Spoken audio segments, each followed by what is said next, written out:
வணக்கம். இந்த வீடியோவில் மட்டன் கிரேவி எப்படி பண்ணுறதுன்னு பார்க்க போகிறோம். நான் 1/4 கிலோ மட்டன் தான் இதில் சேர்த்து நான் பண்ணியிருக்கேன். ஒரு மசாலாவை நம்ம வறுத்து நல்லா பேஸ்ட்டு மாதிரி அரைச்சி அதுக்கு பிறகு பண்ண போகிறோம்.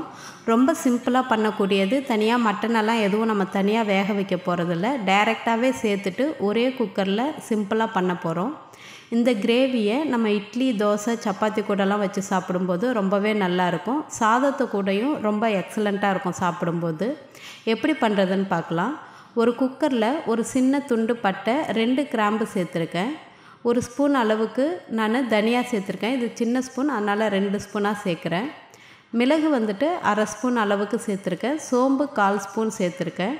காரத்துக்காக மிளகா ஒரு 5-6 சேர்த்துக்கலாம். இது மிதமான தீயில் வச்சுட்டு நல்லா வறுத்துக்க போகிறோம். இது வறுபடுற நேரத்தில் ஒரு சில்லு தேங்காய், ரொம்ப அதிகமாக சேர்க்க வேண்டாம். ஒரு சில் தேங்காவை இந்த மாதிரி பொடியாக நறுக்கிட்டு சேர்த்துக்க போகிறோம். இது கூடவே ஒரு 1/2 ஸ்பூன் போல் இது கசகசா சேர்த்துருக்கேன். கசகசா உடம்புக்கு ரொம்ப குளிர்ச்சியை தரக்கூடியது. அந்த கிரேவியும் திக்னஸையும் கொடுக்கும் கசகசா. இதில் கொஞ்சமாக தண்ணி விட்டு அரைச்சிக்கலாம். ஒரு குக்கரில் 3 டேபிள் ஸ்பூன் அளவுக்கு எண்ணெய் சூடு பண்ணிவிட்டு அதில் ஒரு பெரிய வெங்காயத்தை பொடியாக நறுக்கி சேர்த்து நல்லா வதக்கிக்க போகிறோம். இது கூடவே ஒரு கொத்து கருவேப்பிலையும் சேர்த்து வதக்கிக்கலாம்.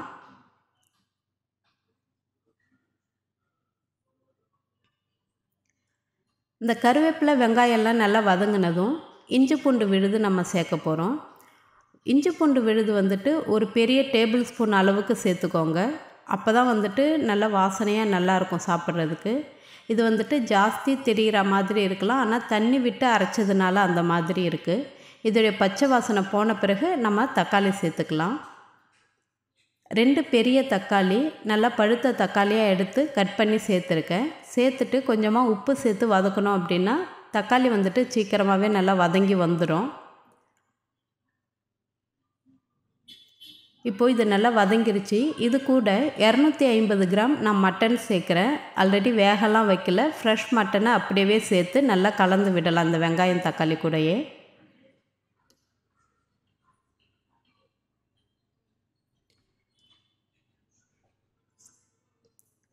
இப்போது இது நல்லா வதங்கிருச்சு. இது கூட 1 டீஸ்பூன் அளவுக்கு மஞ்சள் தூள் சேர்த்துக்கலாம். நம்ம அரைச்சி எடுத்துருக்கிற மசாலா விழுதையும் இது கூட சேர்த்துட்டு நல்லா இதோடைய பச்சை வாசனையும் போகணும். அது மட்டும் இல்லாமல் இந்த கறியோட நல்லா ஒட்டி அந்த எண்ணெயும் ஓரங்களில் பிரிஞ்சு வரணும். அந்த அளவுக்கு இந்த மாதிரி விட்டு விட்டு நம்ம கிளறிக்கலாம். தேவையான அளவு உப்பு சேர்த்துக்க போகிறோம். காரம் கம்மியாக இருந்தால் நீங்கள் ஒரு 1/2 டீஸ்பூன் போல் வெறும் மிளகாய்த்தூள் கூட சேர்த்துக்கலாம். இப்போ பார்த்திங்கன்னா எண்ணெய்லாம் ஓரத்தில் நல்லா பிரிஞ்சு வர்றது தெரியுது நமக்கு. இந்த ஸ்டேஜில் நான் ஒரு 2 டம்ளர் அளவுக்கு தண்ணி சேர்த்துக்கிறேன். அந்த மிக்ஸி ஜார்லேயே தண்ணி விட்டு கூட நீங்கள் சேர்த்துக்கலாம். தண்ணி சேர்த்துட்டு ஒரு 5லேருந்து 6 விசில் வரைக்கும் வச்சுட்டா போதும். கிரேவி சிம்பிளாக தயாராகிடும்.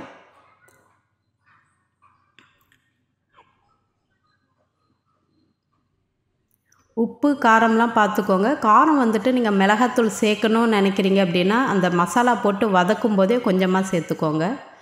இப்போது எல்லாமே தயாராகிடுச்சு. நான் ஒரு 6 விசில் வச்சு மிதமான தீயில் வச்சு 6 விசில் வைக்கலாம்.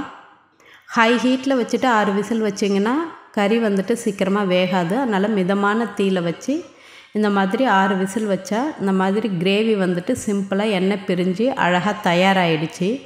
உங்களுக்கு ட்ரையாக சாதத்துக்கு கொஞ்சம் தொட்டுக்கிற மாதிரி வேணும் அப்படின்னா இந்த மாதிரி ஓப்பன் பண்ணி வச்சுட்டு இன்னும் கொஞ்சம் நல்லா வதக்கிக்கிட்டே நல்லா கிண்டிக்கிட்டே இருந்தீங்க அப்படின்னா நல்லா கோட்டாயிட்டு நல்லாயிருக்கும் மட்டன் சாப்பிட்றதுக்கு. மசாலாலாம் அந்த கறி மேலே கோட்டாகி இது மேலே கொத்தமல்லி தழை தூவிட்டு பரிமாறினா சாதம், சப்பாத்தி, இட்லி, தோசை, அது மட்டும் இல்லாமல் தேங்காய் பால் புலாவ் கூடலாம் வச்சு சாப்பிடும்போது செமையாக இருக்கும். நீங்களும் ட்ரை பண்ணி பார்த்துட்டு எப்படி இருந்துச்சுன்னு சொல்லுங்கள். அனைவருக்கும் ரம்ஜான் வாழ்த்துக்கள். நன்றி, வணக்கம்.